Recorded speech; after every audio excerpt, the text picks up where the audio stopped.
By mid year. Secondly sir, जो यहाँ पे इंफ्रास्ट्रक्चर फैसिलिटी के चैलेंजेस रहे हैं, अनफॉर्चुनेटली हम आज यहाँ एहतजाज कर रहे हैं। 2022 में जब ये मुल्क को डिफॉल्ट के दहाने पे छोड़ के गए थे तो इस मुल्क में कोई एलसी नहीं खुलती थी, कुछ इंपोर्ट नहीं होता था। टेलीकॉम इंडस्ट्री का तमाम इंफ्रास्ट्रक्चर इंपोर्ट बेस्ड है। पिछले 3-4 सालों में उस डिफ़ॉल्ट के डर की वजह से, खौफ की वजह से IMF के वापस हमें लाना पड़ा। उसकी वजह से हम पिछले 3 सालों में टेलीकॉम के इंफ्रास्ट्रक्चर में कोई इन्वेस्टमेंट नहीं कर सके, कोई FDI नहीं आ सकी।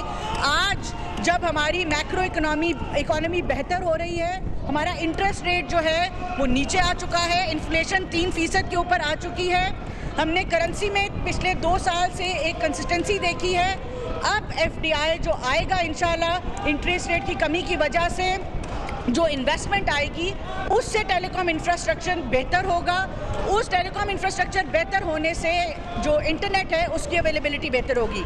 तीसरा सर, जो सबमरीन केबल्स पाकिस्तान में लैंड करती हैं वो इस वक्त सिर्फ 7 हैं, उनमें से भी एक जो है वो एंड ऑफ लाइफ पे है। मेटा की जो सबसे बड़ी एक टू अफ्रीका केबल है वो पाकिस्तान में लैंड कर गई है, उसको चंद महीने लगेंगे लाइट अप होते हुए। Once the submarine cable lights up, 3 more are coming in. आप देखेंगे कि हमारा जो लाइव इंटरनेट का दुनिया के साथ चैनल है वो बेहतर होगा। Sir, Pakistan China optic fibre cable जो है वो ऑपरेशनलाइज हो गई है। इंशाल्लाह चाइना का डेटा पाकिस्तान से जाना शुरू होगा। Way connecting Pakistan our submarine cables all the way to central Asia through Wakhan border sir, that's operationalise.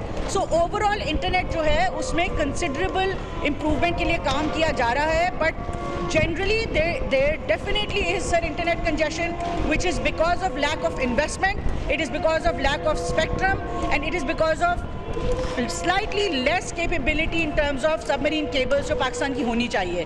तो sir there is a comprehensive effort that's going towards improving how the internet looks like and जो एक user experience है उसके हवाले से। Thank you sir. जी, समीना खालिद गुरकी साहिबा। शुक्रिया स्पीकर साहब। स्पीकर साहब, मेरा क्वेश्चन था 101, लेकिन उस पर आंसर में लिखा हुआ है कि प्राइम मिनिस्टर के ऑफिस से ये आएगा, उसको किया रेफर उधर, अभी जवाब नहीं आया। मैं पूछना चाह रही हूँ कि उसमें नाम नहीं दिया गया। क्वेश्चन का 101 नंबर है लेकिन मेरा नाम नहीं है, तो ये इसकी क्या रीज़न है कि नाम के बगैर रिप्लाई जो दिया गया है? सही पॉइंट आउट किया है। क्वेश्चन ज़रा 1 मिनट तशरीफ़ लाइए ज़रा समीना साहबा, ज़रा जी। सैयद हफीज़ुद्दीन साहब सप्लीमेंट्री मुश्ताक। मेरा सवाल ये है कि VPN के बंद होने से जो पाकिस्तान को VPN पे रिस्ट्रिक्शन से जो पाकिस्तान को लॉसेस हुए हैं वो कितने लॉसेस थे? क्या आप बता सकती हैं इस बात को?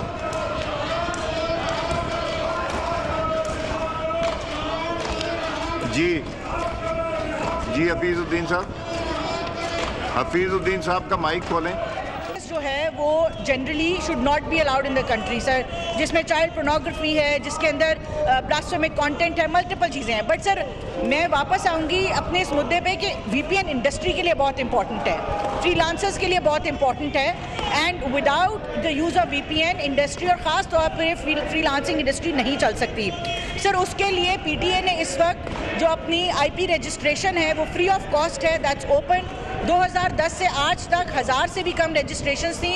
पिछले 3 महीने में 31,000 से ज़ायद इस वक्त IP रजिस्ट्रेशंस हो गई हैं। साइमल्टेनियसली सर डेटा CVAS का लाइसेंसिंग भी की रिजीम भी जो है वो PTA ने अनाउंस कर दी है। उसके तहत 2 एप्लीकेशंस ऑलरेडी आ गई हैं VPN कंपनीज़ की, 3-4 और इंटरेस्टेड हैं। तो इंशाल्लाह सर ये कोई चैलेंज नहीं आएगा VPN, ना इंडस्ट्री के लिए ना सिटीजन्स के लिए, फॉर रेगुलर यूजेज उस पर कोई इम्पैक्ट नहीं आएगा सर। थैंक यू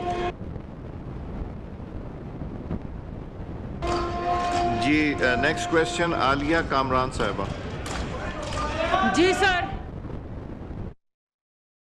तो कौमी असम्बली का इजलास जारी है। शहज़ाद फातिमा इजहार ख्याल कर रही थी और उनकी जानिब से जो सवालात हैं